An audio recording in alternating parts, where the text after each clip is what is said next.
સહજાનંદ સ્વામી મહારાજની જય. ઈષ્ટદેવ પરમારાધ્ય ભગવાન સ્વામિનારાયણ એમના દિવ્ય ચરણ કમળ સાનિધ્યમાં ચારે કોર વિટલેને બેઠેલા અનંત અનંત અક્ષર મુક્તો એમની જ પાવન સન્નિધિમાં અત્રે ઉપસ્થિત પૂજ્યપાદ બ્રહ્મનિષ્ઠ સંતો, કથાવિલાસી એવા બાળ, યુવાન, વૃદ્ધ સમસ્ત ભક્તો સર્વેને ભગવાન સ્વામિનારાયણની ભાવ સ્મૃતિએ સહિત સાદર જય સ્વામિનારાયણ.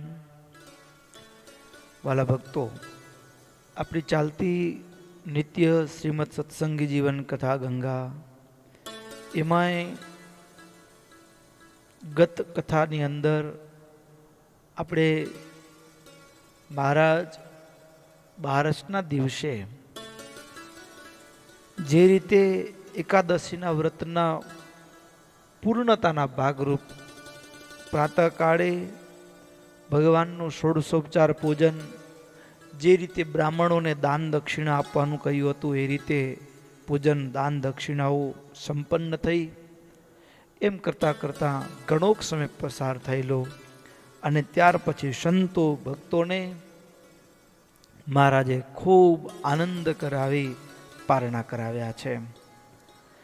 પારણા કરાવ્યા પછી મહારાજ એ એકાદશીના દિવસે જેમ મધ્યાહન બપોરનો દિવસે શયન ન કરવું, એ જ રીતે મહારાજ દ્વાદશીના દિવસે પણ પોતે એ જીવબા લાડુબાદિક બહેનો ભક્તોને પણ આજ્ઞા આપી પોતાના ભવનમાં પધાર્યા. પણ આજે મહારાજ એ અક્ષર ઓરડીએ પધાર્યા. અક્ષર ઓરડીએ પધાર્યા પછી મહારાજ સોમલા ખાચર આદિ પાર્ષદો મહારાજની સાથે હતા અને પાર્ષદોની આગળ મહારાજે જીવબાના ગુણોની પ્રશંસા કરી છે. ભક્તો, દુનિયાની અંદર માણસ જે વ્યક્તિ જેવા ગુણે કરીને યોગ્ય હોય એ વ્યક્તિને એવી રીતે બોલાવવો, જે વ્યક્તિની અંદર જેવા ગુણ હોય એની સમયે એની કદર કરવી. પ્રશંસા, ભક્તો, પ્રશંસા અને વખાણ બેમાં અંતર છે. ઘણીક વખત માણસ પોતાની મંછા, પોતાનો ઈરાદો એની પૂર્તિ માટે સામેવાળી વ્યક્તિને એ વખાણ દ્વારા ભીંજવીને પોતાનું કાર્ય સિદ્ધ કરવાના ઈરાદા સાથે એનામાં યદ્યપિ એવો ગુણ ન પણ હોય તો પણ એને લોકની અંદર પ્રસિદ્ધ કે શાસ્ત્રોમાં વર્ણિત એવા કોઈ શ્રેષ્ઠ પાત્રની સાથે ઉપમા આપી અને એની વખાણ કરી અને પોતાનું કાર્ય સિદ્ધ કરવા માટે દુનિયામાં લોકો એવી મુરાદ એટલે કે મંછા રાખતા હોય, મેલી મુરાદ જેને કહેવાય. યદ્યપિ એની સાથે એને અંતરથી છેટું પણ હોય પણ ઉપરથી એના વખાણ કરે, બહુ સારું છે, આવી રીતે છે, ઉપરથી વખાણ કરે. પણ ભક્તોએ વખાણ અને પ્રશંસામાં અંતર છે. જે વ્યક્તિ વાસ્તવમાં એની અંદર ગુણ છે અને એની જો કદર કરવામાં ના આવે ને તો પણ ચૂકી જવાય. કારણ કે જે વ્યક્તિની અંદર જેવા ગુણ છે એવી એની પ્રશંસા એને બિરદાવવામાં ના આવે તો સમયાંતરે ઘણે ભાગે તો આવા સજ્જનો પણ એના કાર્યની કદર ન થાય ને, એને કર્યું હોય અને એની કદર ન થાય ત્યારે એ નિષ્ક્રિયતા તરફ ઢળી જતા હોય છે. નિષ્ક્રિયતા તરફ એટલે શું? તો કે ભલે ભગવાનને રાજી કરવા માટે કે પોતાની સજ્જનતાના ભાગરૂપે પ્રવૃત્તિમાં પ્રવૃત્ત પણ રહેતા હોય, પણ છતાંય જો એની કદર કરવામાં આવે તો એ કદર છે ને એ વ્યક્તિને એક નવું જ પ્રોત્સાહન, આગળ વધવાની એક નવી ચેતના એટલે કે હૂંફ મળી જતી હોય. હવે આ પ્રબોધની એકાદશી હજારો સંતો ભક્તોની ઉપસ્થિતિ હોય અને એના માટે એ અનેક પ્રકારના થાળ પકવાનો બનાવવાના હોય તો જીવબા આદિક જે બહેનો ભક્તો છે રાત દિવસ જોયા વિના એ મધરાત સુધી આખી એ સભા ભક્તો કહેવાનું મન થાય અહીંયા કે કોઈક કથાની અંદર ભગવદ્ કથાનો આનંદ માણતો હોય ને, એ કથાની અંદર પણ એના આનંદ પાછળ પણ કોઈકનો સમર્પણ છુપાયેલું છે. એટલે કે કોઈક રસોડાની અંદર એ શરીરની પરવા કર્યા વિના, પોતાની પરવા કર્યા વિના કોઈક સેવામાં પરોવાયેલું છે ને, એટલે સભામાં બેઠેલાને સમયે ટાણે જમવા મળી જાય છે. એટલે એ કથાનો આનંદ, ભજનનો આનંદ લઈ શકે છે. અને કદાચ જો એ રસોડાની અંદર સેવા કરનાર એ ન હોય ને, તો એને પોતાને રસોડામાં જવું પડે, તો કથાનો આનંદ લઈ ન શકે. એટલા માટે ખાસ આ જ્યારે પ્રસંગ આવ્યો છે એટલે કહેવાનું મન થાય. અહીં કને મહારાજ પણ જાણે એ આપણને શીખવાડતા હોય. ઘણે ભાગે તો સત્સંગમાં એવું હોય કે કથામાં બેસનારા હોય, એ રસોડામાં સેવા કરનારા હોય ને ટીકા ટિપ્પણી કરતા હોય, એ બધા કંઈ મંદિરમાં એ સત્સંગનો છાંટો જ નહીં. એ પછી બહુ કથામાં કોઈ દી વિવાય નહીં, કથાનું અંગ નહીં એને. પછી ઘણીક વખત કથામાં બેસનારા હોય કે રસોડાની સેવા કરનારા હોય, એ બારે કોઈક રસોડામાં વિદેશમાં ખાસ બનતું હોય કે સિક્યુરિટી, એટલે એવા પ્રદેશ હોય, આફ્રિકા જેવા દેશ કે ઘણી જગ્યાએ એવું હોય કે અન્ય દેશો તો પાર્કિંગની વ્યવસ્થા સાથે સંકળાયેલા હોય, સિક્યુરિટીના કાર્ય સાથે સંકળાયેલા હોય, તો હવે એ કથામાં ન આવી શકે. તો એવું કહેવામાં આવે કે એ છોકરા છે એ આમ જાડા થોડાક, એને બહુ કથામાં સત્સંગમાં રસ નહીં, એ બારે ઊભા હોય. પછી પણ ભક્તો, વાસ્તવિકતા એ છે કે કોઈક જાગે છે ને, કોઈક બારે ઊભું છે ને, એટલે આપણે સુખપૂર્વક કથા સાંભળી શકીએ છીએ, આપણી માળા ભજન કરી શકીએ છીએ. આપણા આનંદની અંદર કોઈકનું બલિદાન છુપાયેલું છે. એટલે સત્સંગના કોઈ કાર્યને સભામાં બેસનારા છે એટલા જ શ્રેષ્ઠ છે, બાકી બધા ન્યૂન છે. કોઈના પ્રત્યે ઘૃણાવૃત્તિ નહીં રાખવાની. દરેક પોતપોતાના કાર્યમાં વફાદારી, સભાનતાપૂર્વક કાર્ય નિભાવે છે. એટલે સત્સંગ સુપેરે આપણે આનંદ લઈ શકીએ છીએ ભજનનો, કથાનો. તો એના પાછળ કોઈકનું ને કોઈકનું એ જવાબદારીપૂર્વકનું કર્તવ્ય એ નિભાવે છે, એ છુપાયેલું છે. એટલે કોઈને ગૌણ નહીં માનવાનું, ગૌણ નહીં માનવાનો. અને એના ભાગરૂપે અહીં કને મહારાજ, નહીતર આટલી મોટી સભા થાય, મહારાજ મધરાત સુધી કથા કરતા હોય, અને મધરાત સુધી કથા કરતા હોય ને, તો પણ જીવબાન લાડુબા તો એ તો રસોડામાં એ આંધણ મેલાયું હોય, ચૂલામાં આગ હોય, અને એક કડાયા હલાવવામાં આવતા હોય, વાનગીઓ બનતી હોય, એ અવાજની અંદર કે મહારાજના શબ્દો, કથાના શબ્દો ન પણ સંભળાય. તો કથામાં બેસનારા જે છે એના આનંદ પાછળ કોઈકનું બલિદાન છે, કોઈકનું બલિદાન છે. હા, એક વાત ચોક્કસ છે કે ઘણીક વખત રસોડાવાળા વ્યક્તિ હોય એમ માને કે આ કથામાં બેઠા છે એને શું અમે ઢસરડા કરીએ છીએ, એ તો તૈયાર આવીને જમી લે છે.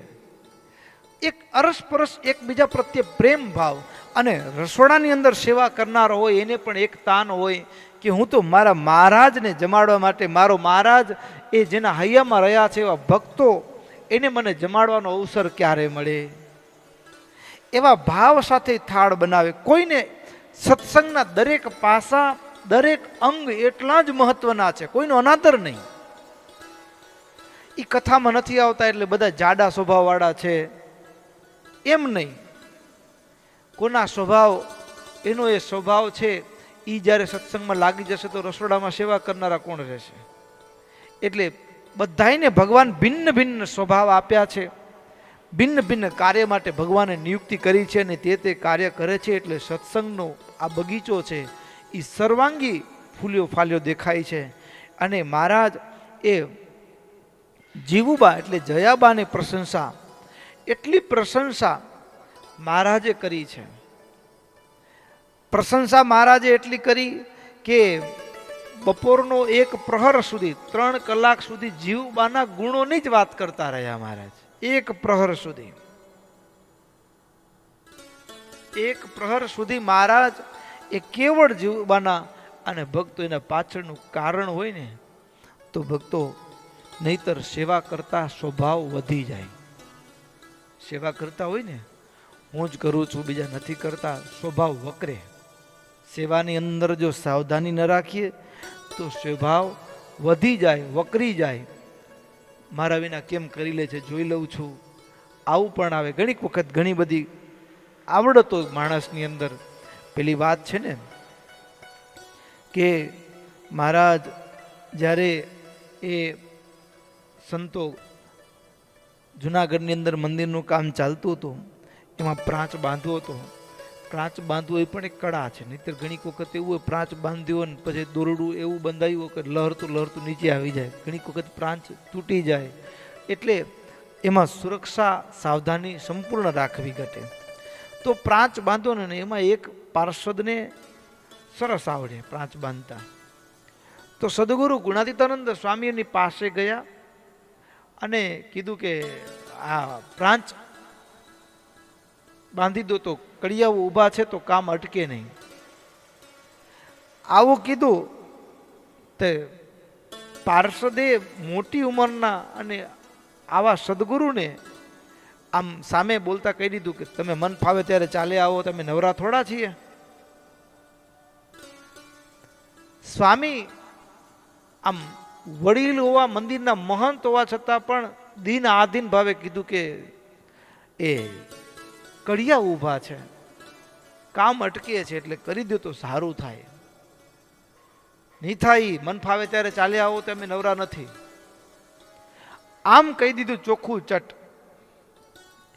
સેવા કરતા જો સેવાની અંદર થોડી ગફલત રહે તો સ્વભાવ વકરી જાય, માન વધી જાય.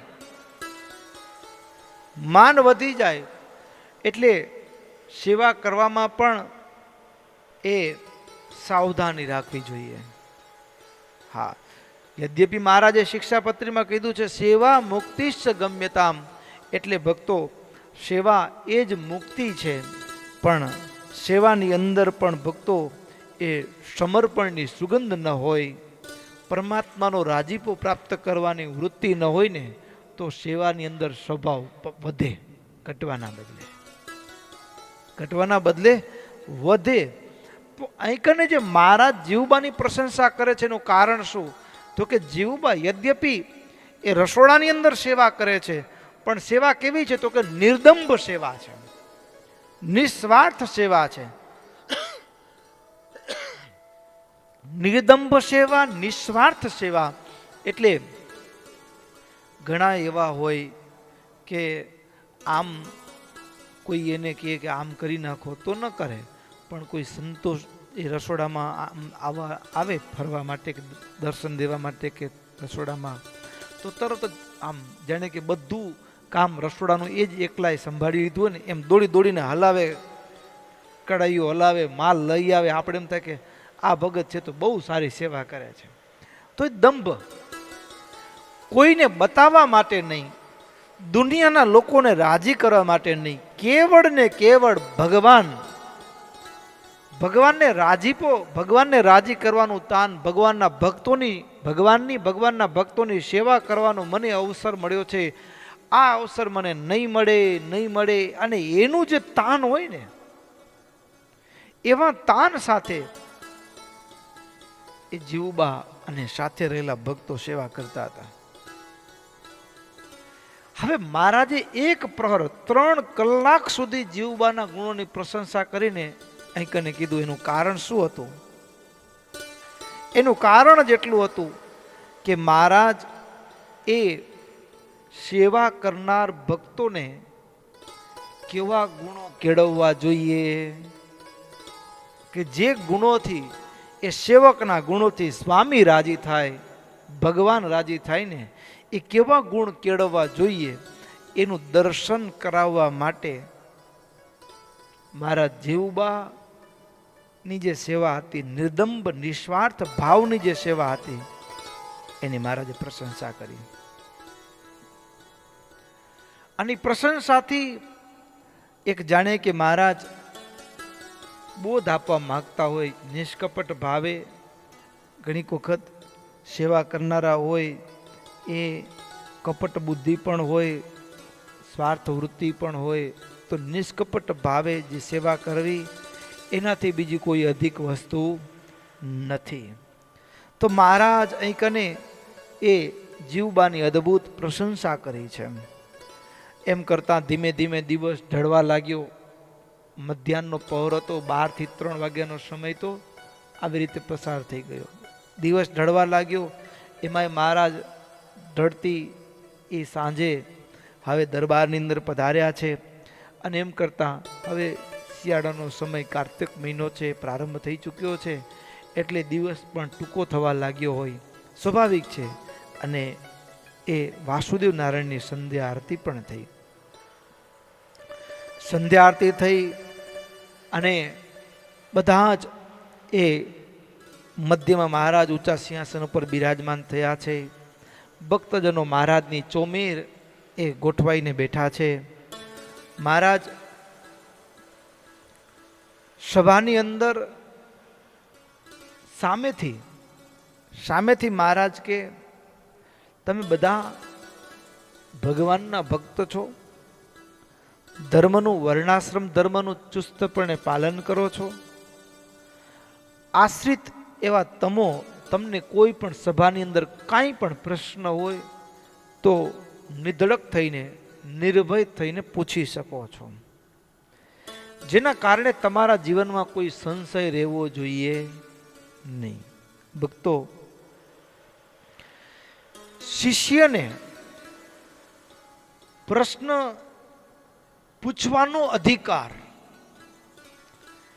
દાસને, યદ્યપિ દાસ છે, એને કોઈ પ્રશ્ન ન હોવો જોઈએ, પણ માનવ દેહમાં, માનવ ખોડિયામાં હોઈએ ને ત્યાં સુધી આ મન કોઈ પણ પ્રકારના તર્ક વિતર્ક હોય, અરે તર્ક વિતર્ક ન હોય, કંઈક ઘણી વખત નવું જાણવાની જિજ્ઞાસા હોય, તો ભક્તો એ દાસ કે શિષ્યને એ અધિકાર તો છે ને છે પ્રશ્ન પૂછવાનો. અને પ્રશ્ન દ્વારા, અને વાસ્તવિકતા તો એ છે કે પ્રશ્ન દ્વારા જે પોષણ થાય ને, હા, પ્રશ્નોત્તર દ્વારા જે પોષણ થાય એ સીધી કથાથી ન થાય. શું કામ? તો કે પ્રશ્ન ઉત્તરથી સામેનો જે શ્રોતા છે એને જે જોઈએ છે ને એ જ એને મળે છે. એટલે મહારાજ સ્પષ્ટપણે કીધું. ઘણી વખત એવું હોય કે પ્રશ્ન કરનારને દબાવી દેવામાં આવે, અકલ નથી આવા પ્રશ્ન કરે છે. તો અહીં કને મહારાજ સામેથી એમ કહ્યું છે. કેટલી અદ્ભુત વાત છે ભક્તો. ક્યાં મહારાજનું વિશાળ હૃદય ને ક્યાં આપણે કોઈ પ્રશ્ન પૂછે તો આપણે એમ થાય કે મને ઉતારી પાડવા માટે પ્રશ્ન પૂછે છે. મહારાજ કહે છે, તેષામ મધ્યે ભવેદ્યેષા પ્રષ્ટવ્યમ કિમપી પ્રજાહા. કોઈને પણ કંઈ પણ પૂછવું હોય તે મામ પુચ્છંતુ નિર્વિકાહા, તે નિધડક થઈને, નિર્ભય થઈને પૂછી શકો છો. કોઈ પણ પ્રકારનો સંશય રાખ્યા વિના પૂછો. હવે આવી રીતે જ્યારે મહારાજ કીધું ને એટલે તરત જ સભાને વિશે કેટલાક એ ગામ ધણીઓ, દરબારો બેઠેલા હતા, રાજા બેઠેલા હતા, એ બધા અરસપરસ આજુબાજુ બેઠેલા એટલે વાતો કરવા લાગ્યા. એ વાતો કેવી હશે? હા, એ વાતો કેવી હશે ભક્તો? આ પ્રશ્ન જોઈ અને અમને પણ યાદ આવી ગયું. આજથી 13 વર્ષ પહેલાં ભારતની યાત્રાએ ગયેલા અને ત્યારે રાંચીની અંદર, અત્યારે તો એ રિટાયર થઈ ગયા જજ સાહેબ, બરાબર, અને એ DN પટેલ સાહેબ ત્યારે રાંચી ત્યાં હાઈકોર્ટના જજ હતા. અને યાત્રા દરમિયાન ત્યાં જવાનું થયું રાંચી, ત્યારે એમના ઘરે રાત્રે એક રાત્રિ રોકાણ કરવાનું થયું. રાત્રે સત્સંગ થયો, પણ રાત્રે મોડેક સુધી સત્સંગ થયો. સવારે વહેલા નીકળવાનું હતું, પણ એ સંતો વહેલા એ નાહી ધોઈ પૂજાપાઠમાંથી, એના નિત્યકર્મોમાંથી તૈયાર થાય એ પહેલાં તો એ જજ સાહેબ વહેલા તૈયાર થઈ ગયેલા. અને ઉઠીને તૈયાર થઈને પ્રશ્ન શું કર્યો? થોડો સમય હતો નીકળવાને, એણે પ્રશ્ન એ કર્યો કે સ્વામી, આલોકની અંદર તો હા જે કાયદાઓ છે દુનિયાના માણસે બનાવેલા કાયદા છે, પણ હવે અમારે તો રોજ સવાર પડે અને અમારા કર્તવ્યના ભાગરૂપે અમે જ્યારે જઈએ કોર્ટમાં, એટલે અમારે તો શું, તો કે વાદીને પ્રતિવાદીને સાંભળવાના. હા, આને ખૂન કર્યું, આને આ કર્યું, આને આ કર્યું, અને ચુકાદો આપવાનો. અમારો નિર્ણય એ અંતિમ નિર્ણય ગણાય. તો કોઈકને ફાંસી, કોઈકને જેલ, કોઈકને કારાવાસ, કોઈકને પૈસાનો દંડ, આવા બધા કેટલા નિર્ણયો આપવાના હોય. આ બધા નિર્ણયો પણ આખરે આ નિર્ણયો છે ને એ તો દુનિયાના માણસોએ નક્કી કરેલા, પણ એ નિર્ણયો આપવામાં ક્યાંક અમે નિર્ણય આપવામાં ચૂકી તો નથી જતા ને. કારણ શું? તો કે અમારો નિર્ણય ક્યાંક શાસ્ત્રથી બાધિત તો નથી બનતો ને. તો એ ભગવાનના જે કાયદાઓ છે એના માટે શું, એ નિર્ણય કેના આધારે આપો? કેવી ભૂલ કરી હો તો કેવો નિર્ણય આપો એમ કેમ નક્કી કરવું, એની વાત કરો ભક્તો. ત્યારે આજે પ્રસંગ અહીં કને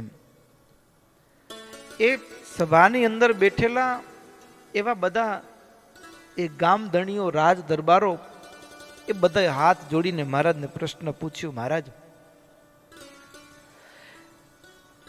અમે બધા રાજાઓ, આ બધા અન્ય શ્રોતાજનો છે, વ્યવહારમાં રહ્યા છીએ, અમે તમારો આશરો એટલે તમારો સત્સંગ સ્વીકાર્યો છે.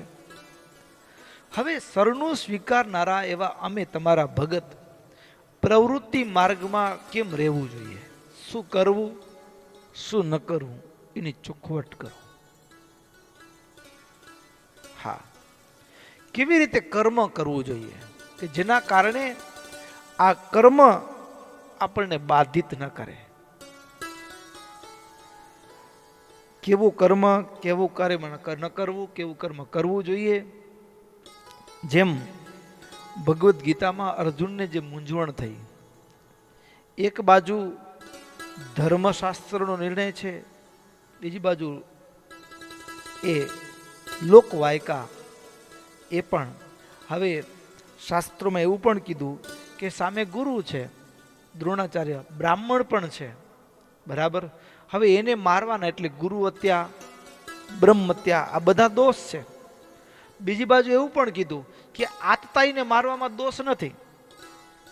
આતતાઈ એટલે કે જેમણે આપણા ઉપર પ્રાણ સંકટમાં આવે એવી તૈયારી, એટલે કે આપણા ઉપર મૃત્યુનો હુમલો કર્યો હોય, એમાં એને કોઈ બાકી ન રાખ્યું હોય, પ્રાણ સંકટમાં આવી જાય એવા પ્રયાસોને ષડયંત્રો થયા હોય, એવું કરનાર જે વ્યક્તિ છે એને આતતાઈ ગણવો, અને એને સાથ આપનારને પણ આતતાઈ ગણવા.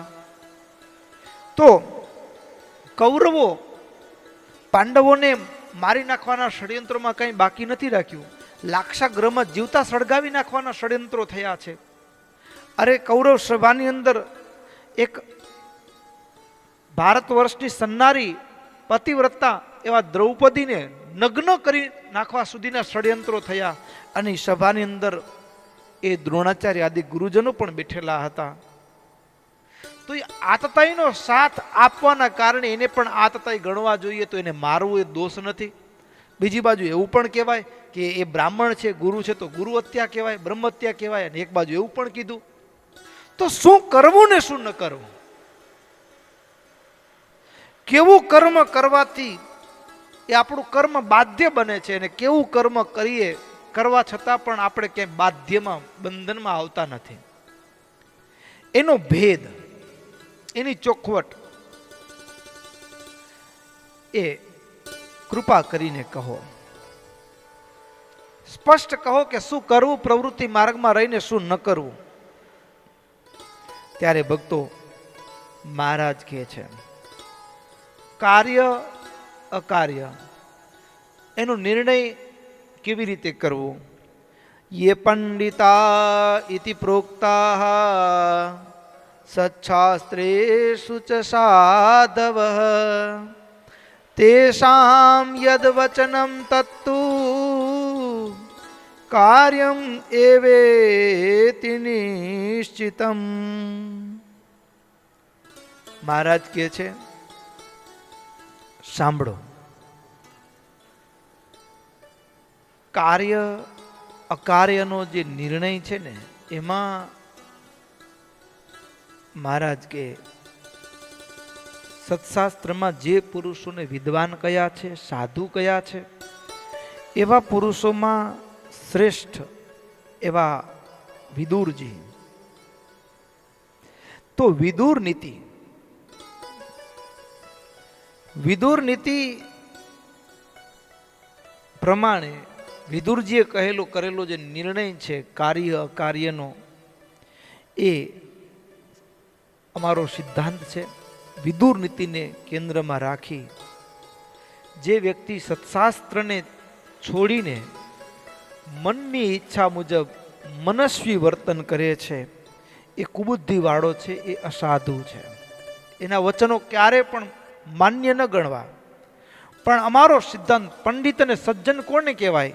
તો કે જે શાસ્ત્રોમાં કીધું છે એમાં પણ વિદુરજી કહેલી જે નીતિ છે એના પ્રમાણે જે રહેવું એ ધર્મનો પક્ષ છે. અને ભક્તો, ધૃતરાષ્ટ્ર પ્રત્યે કહેલી વિદુર નીતિ એ ગ્રસ્થાશ્રમમાં રહેલા પ્રવૃત્તિ માર્ગવાળા ભક્તો અમારા, કે ત્યાગાશ્રમમાં રહેલા નિવૃત્તિ માર્ગવાળા ભક્તો, એ પણ ભગવાનને રાજી કરવા માટે જે કંઈ પણ પ્રવૃત્તિ કરે છે, આ બધો જ નિર્ણય પ્રોક્તા વિદુર નીતિ સા ગૃહિણા ત્યાગીનામ હિતા તામભ્યસ્ય તતો જ્ઞેય કાર્ય વિનિર્ણય. કાર્ય અકાર્યનો નિર્ણય છે ને, મહારાજ કે છે પ્રોક્તા વિદુર નીતિ. વિદુરજીએ જે નિર્ણય કર્યો છે, ત્યાગી હોય કે સાધુ, એ કાર્ય અકાર્યનો નિર્ણય છે વિદુર નીતિના આધારે કરવો. અરે મહારાજ કે છે વિદુર નીતિ સર્વેષામ નીતિ શાસ્ત્રણામ સારો વિદુરી કોનયઃ તેનૈવ વર્તમાનાનામ યુષ્માકમ સર્વત સુખમ. મહારાજ કે એટલા માટે આગ્રહપૂર્વક વિદુર નીતિનું શ્રવણ કરવું, એનું પઠન અભ્યાસ કરી અને એના થકી વ્યવહારને યથાર્થપણે જાણી કાર્ય અકાર્યનો નિર્ણય કરતા શીખવું. કારણ શું? તો કે જેટલી નીતિ હોય, ભલે અત્યારે લોકોમાં ચાણક્ય નીતિની પ્રશંસા થતી હોય, પણ ચાણક્ય નીતિની એક કૂટનીતિ એમ ઘણી બધી નીતિ આવે, પણ એ બધી નીતિઓમાં ચાણક્ય કરતાં પણ એક ડગલું સવાઈ જો નીતિ હોય ને, એ અનંત ગણિત, જેને સ્વયં ભગવાન સ્વામિનારાયણે પ્રમાણિત કરી, તો ચાણક્ય નીતિ કરતાં પણ અહીં કને વિદુર નીતિને ભગવાનના ભક્તો માટે શ્રેષ્ઠ કીધી છે. તો મહારાજ કહે છે વિદુરજીએ કહેલી જે નીતિ છે એ નીતિ શાસ્ત્રોમાં શ્રેષ્ઠ છે.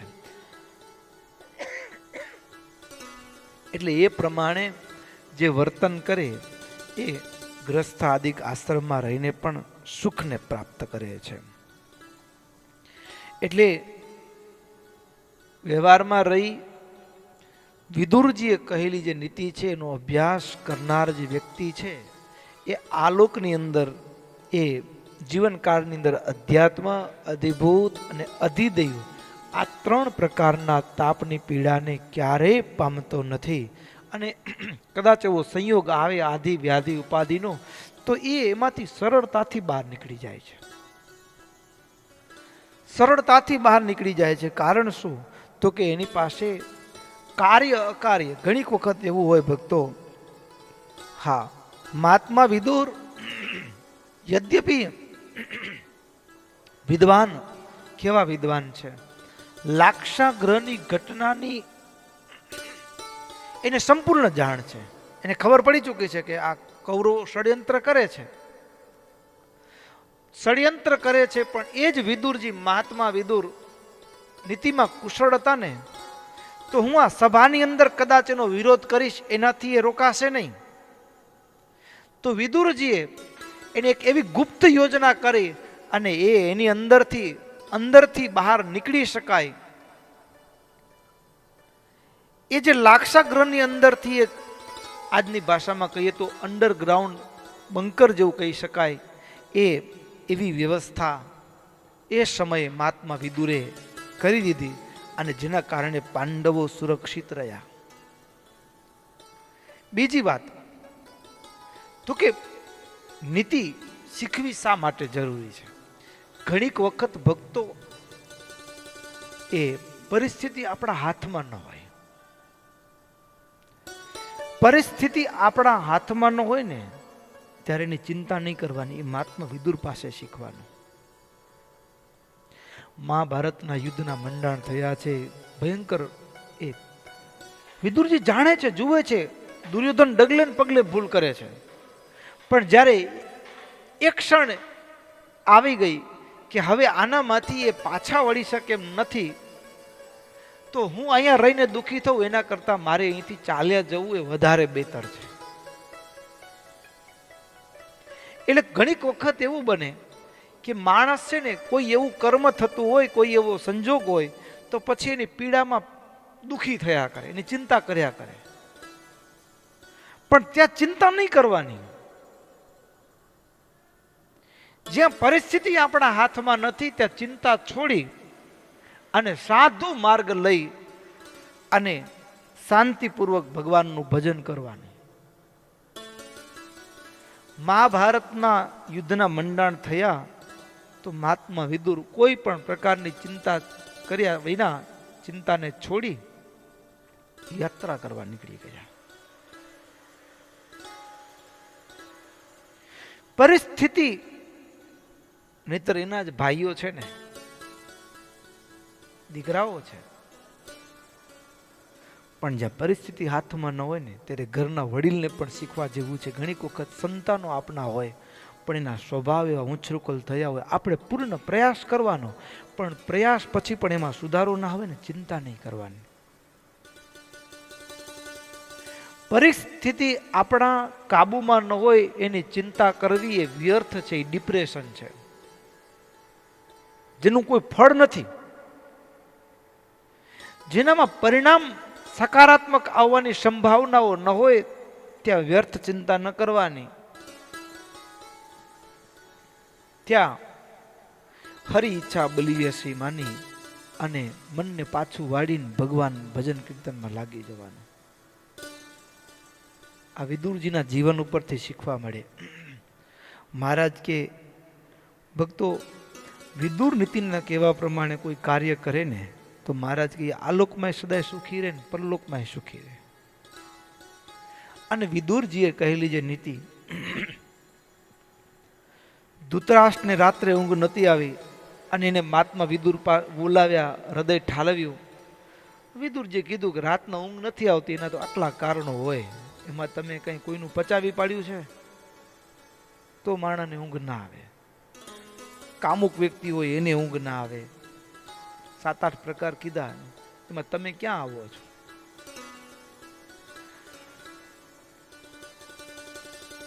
તો સત્ય જે જાણે છે ને સત્ય જાણ્યા પછી ને સત્યને અપનાવવાની જે વૃત્તિ છે એ મહાત્મા વિદુર છે.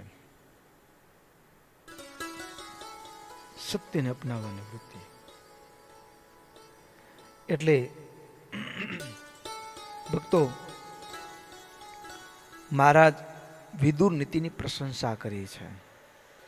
અમારા ભક્તોએ વિદુર નીતિ અવશ્ય ભણવી.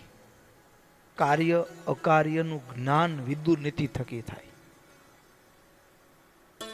મહારાજે સ્પષ્ટ એ બધા ગામધણીઓને સંબોધીને, સભાની અંદર બેઠેલા ભક્તોને સંબોધીને મહારાજે કહ્યું.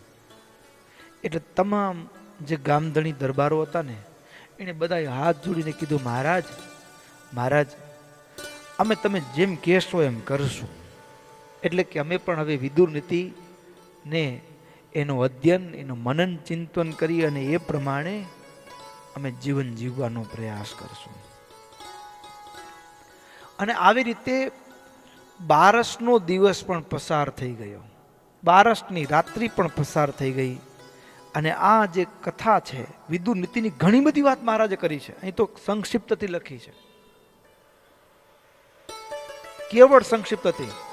અને 12ની રાત્રિ પસાર થઈ મહારાજ અને અક્ષર ઓરડીએ પધાર્યા. અક્ષર ઓરડીએ પધાર્યા પછી 13, 14 અને પૂર્ણિમા, પ્રથમ પૂર્ણિમાની તિથિ દરરોજ રાત્રે, જેમ આગળ પણ એ દસમની રાત્રિને આગળ જેટલી રાત્રિઓ મહારાજ દિવાળી પછીના, અન્નકોટ પછીના દિવસોમાં દરરોજનું આ તૃતીય પ્રકરણ છે ને, એ જાણે કે એક જ એ 15-20 કે મહિના દિવસના જ પ્રસંગને એ તૃતીય પ્રકરણ એના ઉપર આખું લખાયેલું છે. તો મહારાજ એ 13, 14 અને પ્રથમ પૂર્ણિમા આ 3 દિવસની રાતે મહારાજ પ્રાગજી પુરાણી પાસે પંચમ સ્કંદની કથા કરાવતા. રોજ રાત્રે કથા કરાવે પ્રાગજી પુરાણી પાસે, અને 3 દિવસ પર્યંત સૌએ પંચમ સ્કંદની કથા સાંભળી. કથા સાંભળ્યા પછી કથાની અંદર જે પ્રસંગ આવે એમાં મહારાજ વચ્ચે વચ્ચે પ્રાગજી પુરાણી ઘડીક થંભે અને મહારાજ એ પંચમ સ્કંદના મર્મને, કથાને એ સભાની અંદર કહે. એમાં પણ મહારાજ એક બહુ સરસ વાત કરી છે. મહારાજ કે મનુષ્યોએ પોતપોતાની મર્યાદાનું ઉલ્લંઘન ક્યારેય કરવું નહીં, ક્યારેય ઉલ્લંઘન ન કરવું. અને ઉલ્લંઘન કેવા સંજોગોની અંદર થઈ જાય માણસથી. ઉલ્લંઘન કેવા સંજોગોની અંદર થઈ જાય, તો ઉલ્લંઘન થાય ને એવા સંજોગોમાં એક મુખ્ય પરિબળ હોય ને તો એ સંગ દોષ છે. સંગ દોષ છે. અને મહારાજે એ સભાની અંદર ચોખવટ કરતા કીધું. ચોખવટ કરતા મહારાજ કહે છે,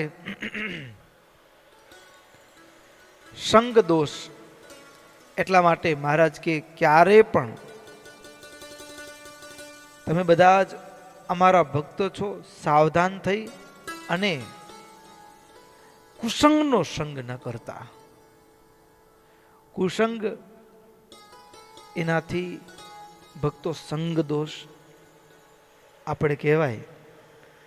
ઘણીક વખત માણસ એમ કે ને મિત્રતાને ખાતર, તને મારા ઉપર ભરોસો નથી, ભાઈબંધને ખાતર, ભાઈબંધને ખાતર. હવે વાત કંપની શેમાં આપવાની હોય, સાથ કેમાં આપવાનું, તો કે પડીકી ખાવામાં. એ ભાઈબંધ કેમ કહેવાય? ઝેર આપે છે એને મિત્ર કહેવાય? મોત આપે છે એને મિત્ર કેમ કહેવાય? દારૂનો પ્યાલો હોય ને ચેસ કરતા ગટગટાવતા હોય, એ મિત્ર નથી, એ શત્રુ છે. એ શત્રુ છે. તો સંગ દોષ, સંગ દોષથી માણસનું પતન થાય. અને અવશ્ય મહારાજ કઈ નુકસાન નોતરે. ઇતિહાસના એવા પ્રસંગો છે કે વ્યક્તિ સંગ દોષના કારણે સજ્જન હોય, એકદમ સજ્જન હોય, ધર્મિષ્ઠ હોય, પણ એવા લોકોના સંસર્ગમાં આવ્યા હોય અને સંગ દોષના કારણેનું જીવન ઉતરતા ઉતરતા ઉતરતા ઉતરતા છેક નિમ્ન કક્ષાએ પહોંચી ગયું હોય, તો એની જે હવે સંગ દોષના કારણે કર્મ થયું ને, એ કર્મમાં ઓલો ભાઈબંધ ભાગ નથી આપવાનો. કર્મ તો વ્યક્તિ પોતાને જ ભોગવવાનું છે. કર્મ પોતાને ભોગવવાનો છે. એટલે સંગ દોષથી હમણાં એમ કે છે કે તું મને કંપની આપ, ભાઈબંધને ખાતર. ઘણીક વખત અત્યારે એવા પ્રસંગો બનતા હોય, છાપાઓમાં સમાચારોમાં આવતા હોય કે ભાઈબંધને સાથ આપવાના નાતે, મિત્રને સાથ આપવાના નાતે, હા કોઈકની હત્યા કરવાની હોય કે કોઈકનું ક્યાંક લફરું ચાલતું હોય, સંબંધ હોય, અફેર હોય, અને એને પામવા માટે ભાઈબંધને કે તું આ કર, એને ઉપાડ, એને આમ કરી નાખ, ભાઈબંધાઈને ખાતર. પણ હવે એ ભાઈબંધાઈને ખાતર એ કોઈકને મારી નાખે તો એનું કર્મ કે ભાઈબંધ એનામાં 50-50 નથી કરવાનું. જે હત્યાનો દોષ લાગ્યો છે એમાં તો પૂર્ણપણે ખુદ પોતે જ હકદાર છે, પોતે જ હકદાર છે. સંગ દોષ. એમ ભક્તો ધર્મ સ્થાનની અંદર પણ ઘણીક વખત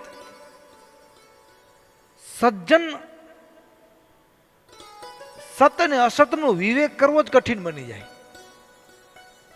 સત અસતના વિવેકની ભેદ રેખા કપડું કદાચ સાધુનું હોય અને એ પણ એવું પ્રેરે કે આને મારો મારો મારવા જેવો છે. મારવાનું કારણ કેટલું હોય તો કે મારા સ્વભાવ સાથે મેચ ન થતો હોય ને, એટલે કે મારાથી આગળ વધી જતો હોય. આટલા કારણના કારણે એને આપણી સાથે સંકળાયેલો હોય સમુદાય એને ઉશ્કેરીને એને મારવા માટે મોકલે.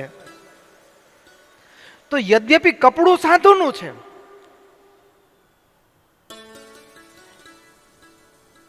કપડું સાધુનું છે,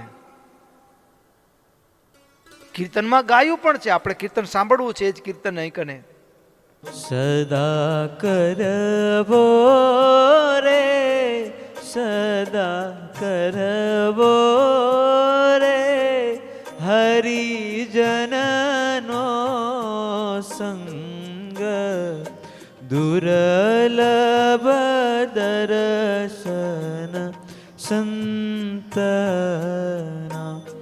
જીરે સંત સભામાં શ્રી હરિ, જીરે સંત સભામાં શ્રી હરિ, સદા રહે છે રે, સદા રહે છે રે, વાલો વૈકુંઠનાથ, સર્વે તીર્થ તેના ચરણમાં. એવા સંતથી રે, એવા સંતથી રે, વેગે થાય શનાથ, દુર્લભ દર્શન સંતના. જીરે સંત મળ્યા તેને હરિ મળ્યા, જીરે સંત મળ્યા તેને હરિ મળ્યા. એનો મહિમા રે, એનો મહિમા રે, વદે વેદ પુરાણ, સાંખ્ય પ્રગટ સંસારમાં. સુક નારદ રે, સુક નારદ રે, પામ્યા પદ નિર્વાણ, દુર્લભ દર્શન સંતના. જીરે સંત વચન સાચા ગણી, જીરે સંત વચન સાચા ગણી. ગયો વન મારે, ગયો વન મારે, ધ્રુવ નાનો બાળ, પ્રગટ પ્રભુજીને પામ્યો. થયો અવિચળ રે, થયો અવિચળ રે, જશ વધ્યો વિશાળ, દુર્લભ દર્શન સંતના. જીરે એવું જાણી અહંતાતજી, જીરે એવું જાણી અહંતાતજી, શુદ્ધ ભાવે રે શુદ્ધ ભાવે રે કરવી સંતની સેવા મનુષ્ય ભાવ મનથી તજો મુક્તાનંદ કહે રે મુક્તાનંદ કહે રે સાચા સંત છે દેવ દુર્લભ દર્શન સંતના સદા કરવો રે સદા કરવો રે હરિજનનો સંગ દુર્લભ દર્શન સંતના હો દુર્લભ દર્શન સંતના.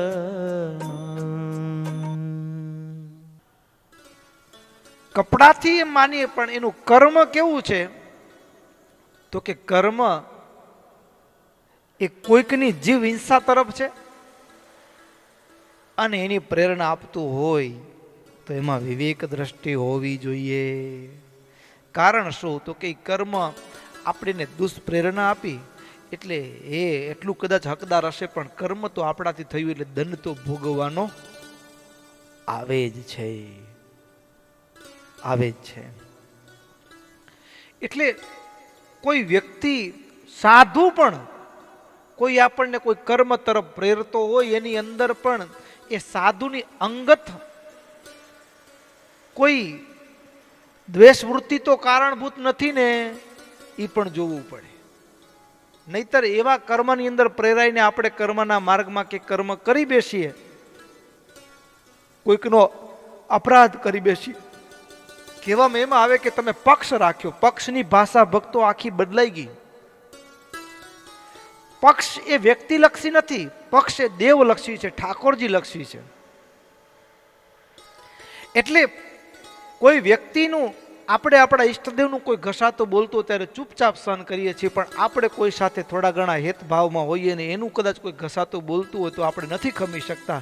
તો આપણો પક્ષ છે એ વ્યક્તિલક્ષી છે, દેવ ઠાકોરજી લક્ષી નથી, આપણા ઈષ્ટદેવ લક્ષી નથી, ભગવાન લક્ષી નથી. અને આ જે પક્ષ છે ને એ પતન નોતરે, આ પક્ષ પતન નોતરે. એટલા માટે મહારાજ કે સંગ, મહારાજે સ્પષ્ટપણે કીધું કે કર્મને એકદમ વિચારીને કરવું, કારણ કે એ સંગ છે, સંગના યોગે કરીને થયેલું કર્મ છે. સંગ દોષમ કર્મ ફલાવશ્ય ભોગયત ત્વમ અપ્યસૌ. સંગના દોષથી થયેલું કર્મ છે એનું ફળ અવશ્યમ એવ ભોગવવું જ પડે છે, ભોગવવું જ પડે છે. એટલા માટે મહારાજે કીધું કે એ હમણાં કરેલા હસતા હસતા કરેલા કર્મો છે એનું ફળ રડતા રડતા ભોગવવું પડે છે.